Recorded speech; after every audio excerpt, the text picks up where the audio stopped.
오늘 고린도전서 15장은 부활장으로 불리는 장으로 고린도전서 13장의 사랑장과 더불어 바울의 모든 서신서 중에서 가장 아름답고 확신에 찬 내용으로 이루어져 있습니다.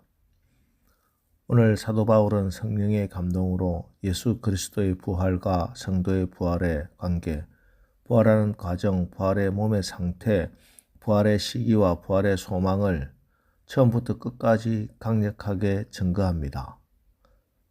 사도 바울이 지금까지 고린도 교회 여러 문제들을 다루었으나 사실 이런 것은 복음의 핵심은 아닙니다. 우리가 믿는 복음의 핵심은 바로 십자가와 부활입니다. 그래서 바울은 모든 목회적 문제에 대한 답변의 결론으로 부활에 대한 말씀을 주므로 고린도 교인들에게 복음 위에 선 바른 신앙을 가지도록 촉구하고 있는 것입니다. 증명의 부담, 영어로는 burden of proof라는 용어가 있습니다.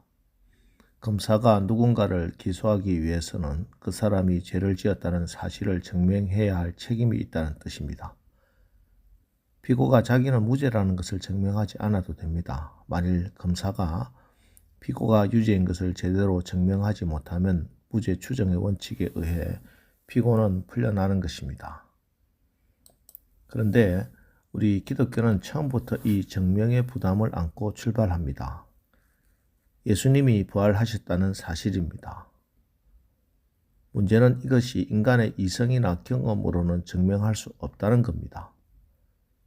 그런데도 초대교회는 예수님이 부활하셨다는 이 사실을 가장 앞세웠습니다. 초대교회 서로의 인사가 다른 것이 아니었습니다. 예수님 부활하셨습니다. 예수님 부활하셨습니다. 이것이 교인들의 인사고 이것이 저들의 신앙이었습니다. 그럼 왜 초대교회는 이렇게 부담스러운 부활 사건을 전면에 내세웠느냐? 많은 사람이 기독교를 받아들이고 교회에 나오게 하기 위해서? 그렇지 않습니다. 이슬람은 모하멧이 죽었다 살아났다는 말 하지 않지만 얼마든지 성장했습니다. 불교도 석가모니의 무덤을 성지로 만들었지만 불교가 성장하는데 아무런 지장이 되지 않습니다. 오히려 기독교가 예수님이 부활하셨다고 주장하기 때문에 믿지 못하겠다는 사람이 있을 뿐입니다. 그런데도 왜 교회는 이렇게 부담스러운 예수 부활을 전면에 내세웠느냐? 그 이유는 단 하나뿐입니다. 예수님이 정말 부활하셨기 때문입니다. 그렇습니다. 주님의 부활은 분명한 역사적 사실입니다. 5절로 8절 보세요. 게바에게 보이시고 후에 12제자에게와 그 후에 500여 형제에게 일시에 보이셨나니 그 중에 지금까지 대다수는 살아있고 어떤 사람은 잠들었으며 그 후에 야고보에게 보이셨으며 그 후에 모든 사도에게와 맨 나중에 만삭되지 못하여 난 자 같은 나에게도 보이셨느니라. 이처럼 예수님의 부활은 수많은 증인들이 직접 목격한 누구도 부인할 수 없는 역사적 사실입니다.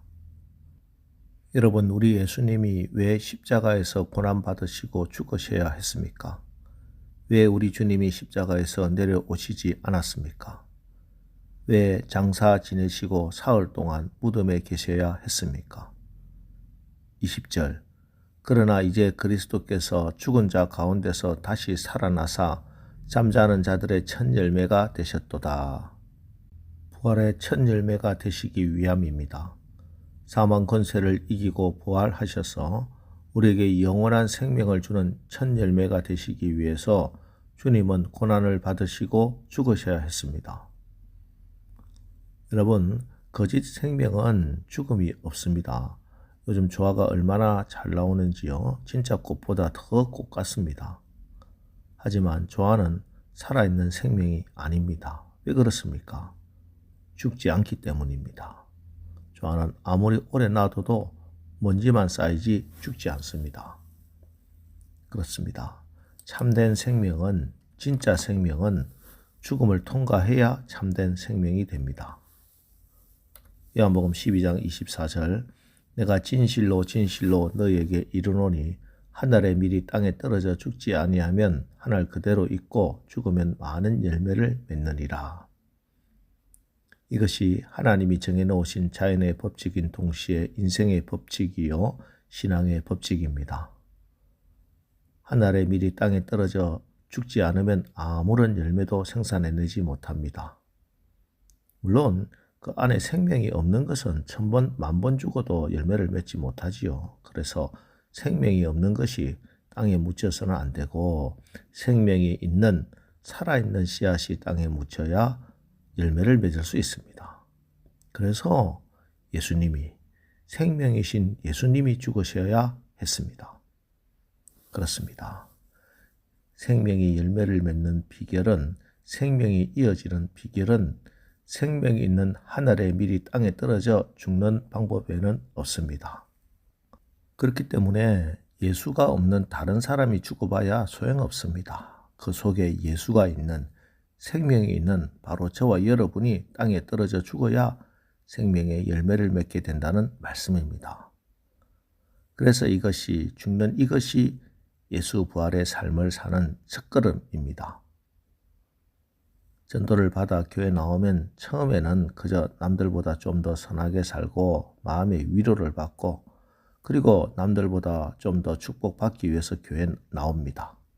그러다가 십자가의 은혜를 받게 됩니다. 내가 얼마나 지독한 죄인이었는지 깨달아지고 예수님께서 나 같은 죄인을 위해 십자가에 달려 죽으심이 정말 시인되고 믿어집니다. 그러면 이제 과거의 삶을 청산하고 새로운 삶을 살게 됩니다. 이게 바울이 갈라디아서 2장 20절에서 고백한 말씀, 내 안에 그리스도께서 사시는 것이고 이제 하나님의 아들을 믿는 믿음 안에서 사는 것입니다. 나의 못된 성미와 추악한 욕망과 옛자아를 십자가에 못 박아 죽임으로 진짜 생명을 얻게 되는 것입니다. 이게 바로 거듭남입니다. 이게 바로 예수 부활의 삶을 사는 것입니다. 여러분, 우리가 이 땅에서 아무리 건강하게 호화롭게 오래 산들 죄의 권세 아래 사는 것은 사는 것이 아닙니다. 단 하루를 살아도, 단 3개월을 살아도 부활하신 예수님이 지금 이 자리에 저와 여러분과 함께 계심으로 죄를 이기고 죽음의 두려움을 이기고 천국 소망을 가지고 부활 능력을 힘입어 예수 생명으로 그리스도와 함께 사는 것이 영원히 사는 것인 줄 믿으시기 바랍니다. 오늘 이 시간 부활의 주님이 저와 여러분에게 묻고 계십니다. 예수께서 이르시되 나는 부활이요 생명이니 나를 믿는 자는 죽어도 살겠고 무릇 살아서 나를 믿는 자는 영원히 죽지 아니하리니 이것을 내가 믿느냐? 여러분, 오늘 하루도 이번 한 주간도 나의 못된 옛자, 나의 성질, 욕심들 다 십자가에 못 박으십시오. 그리고 예수 부활의 삶을 살아갑시다.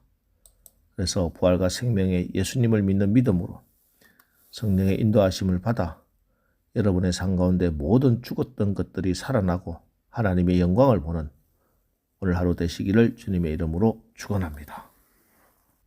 기도하겠습니다. 하나님, 우리 교회가 십자가와 부활의 복음으로 굳건히 서게 하옵소서. 이제 우리를 짓누르고 있던 모든 두려움과 의심과 약함을 다 틀어버리고 부활하신 주님의 손을 붙들고 우리가 다시 일어서겠습니다. 죄를 이기고 승리하겠습니다. 모든 가난과 질병의 저주를 끊어버리겠습니다. 주님의 자녀답게 건강하고 행복하고 하나님께 드릴 영혼의 추수를 위해 부활하신 예수님의 증인의 최고의 삶을 살고자 하오니 성령님 마음껏 역사하여 주옵소서. 예수님의 이름으로 기도합니다. 아멘. 자, 이제 오늘 말씀을 붙들고 주여, 오늘 하루도 우리가 나의 옛자를 십자가에 못 박고 나는 죽고 예수의 부활의 삶을 살게 하옵소서.